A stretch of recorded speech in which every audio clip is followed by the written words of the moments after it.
سلام، خوش اومدین به دنیای داستانی ما، جایی که هر قسمت شما رو میبره به یه ماجراجویی تازه. امروز میخوام یه قصه براتون تعریف کنم که شاید در نگاه اول ساده به نظر بیاد، اما پشتش یه حقیقت عجیب پنهانه. پس راحت بنشینید، آماده بشید، چون از همین لحظه داستان ما شروع میشه. یکی بود، یکی نبود، غیر از خدای مهربون هیچ کس نبود. روزی روزگاری در روزگاران قدیم در سرزمین پارس شهری بود به نام شادکام که دیوارهایش از سنگ یاقوت سرخ ساخته شده بود و باغهایش همیشه بهاری بود. در کاخ مرمرین آن شهر پادشاهی عادل به نام بهرام حکومت می‌کرد. بهرام 3 پسر داشت. پسر بزرگ به نام شاپور، میانه اردشیر و کوچک خسرو. هر 3 چون ماه تابان بودند، اما دلهایشان چون 3 سنگ مختلف، یکی سخت چون الماس، یکی نرم چون موم و یکی ناپایدار چون باد صحرا. بهرام که پیر شده بود و مرگ را نزدیک می‌دید، دلش می‌خواست پیش از رفتن بداند کدام یک از پسرانش شایسته تاج و تخت است. پس روزی همه را به تالار آینه فراخواند و گفت: ای فرزندان من عمری به عدالت گذراندم و میخواهم تاج را به کسی بسپارم که دلش برای رعیت بتپد، نه برای زر و زیور. 3 آزمون برایتان نهاده‌ام. هر که هر 3 را به نیکویی بگذارند، تاج بر سرش نهم.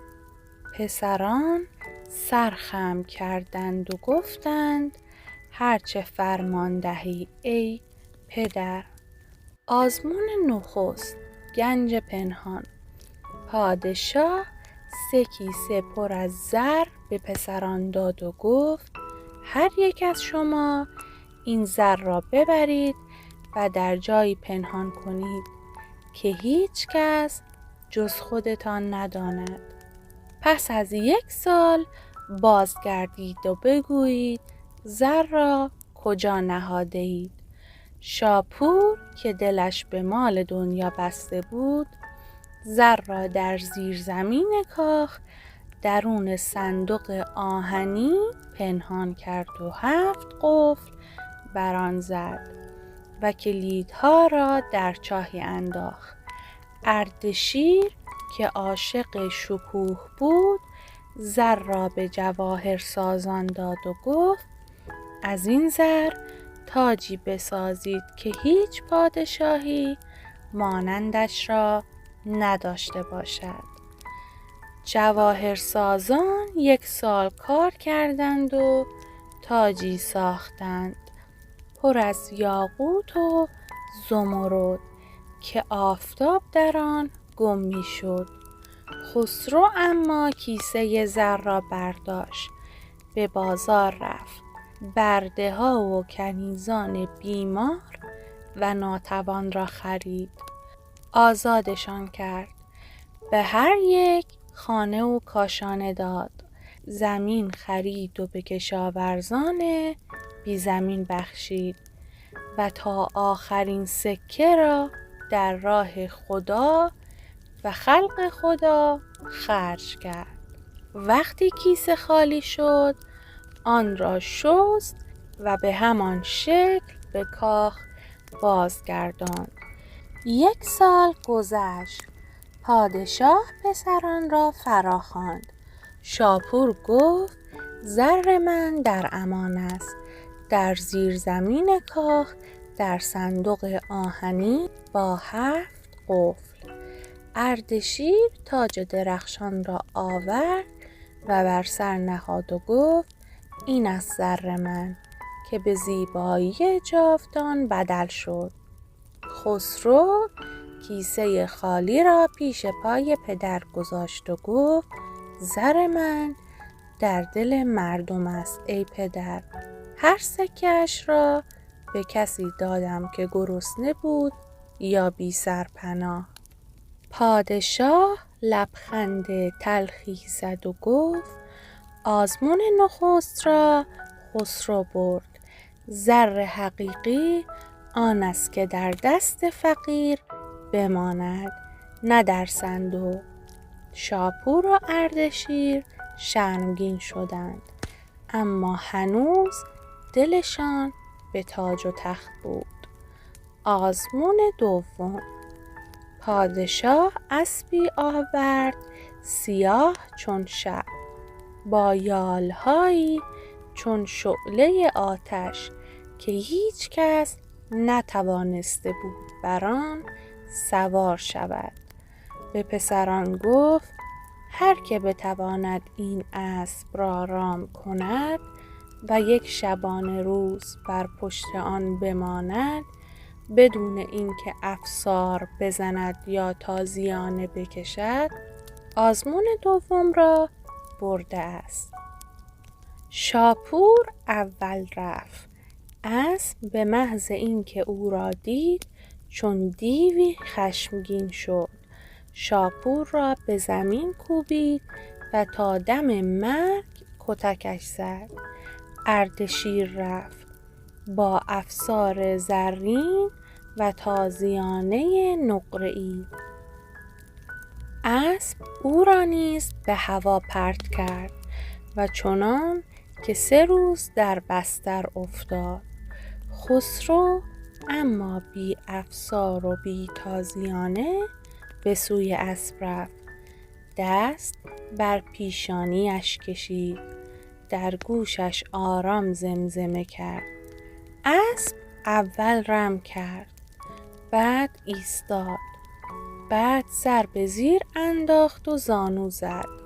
خسرو بر پشتش نشست. اسب چون باد تاخت، اما نه برای رمیدن بلکه برای شادی. 1 شبانه روز در دشت و کوه چرخیدند و چون بازگشتند اسب خود سر به پای خسرو سایید و از آن پس تا آخر عمر جز او کسی را بر پشتش نپذیرفت. پادشاه گفت آزمون دوم را نیز خسرو برد.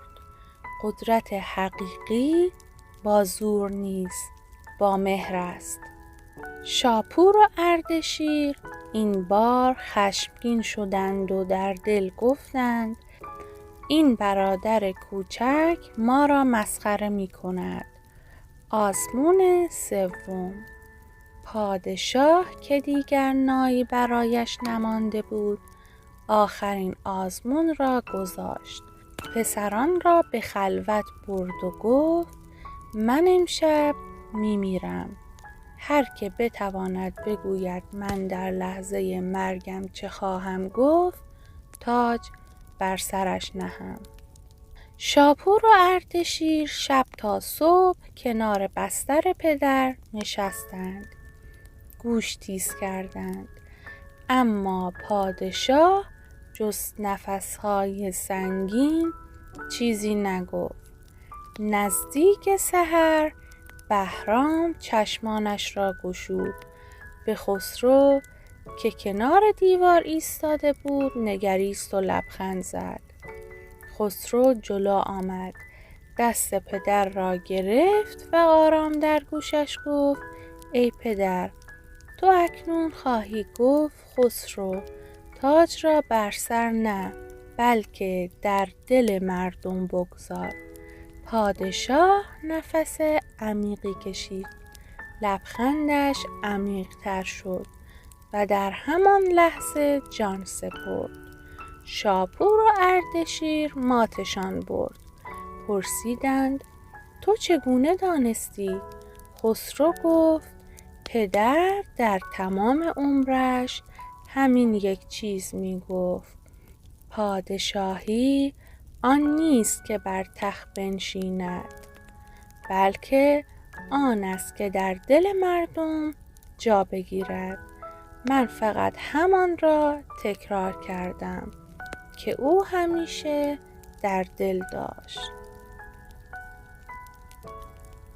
پس از خاکسپاری بهرام، مردم شادکام به در کاخ ریختند و فریاد زدند خسرو، خسرو!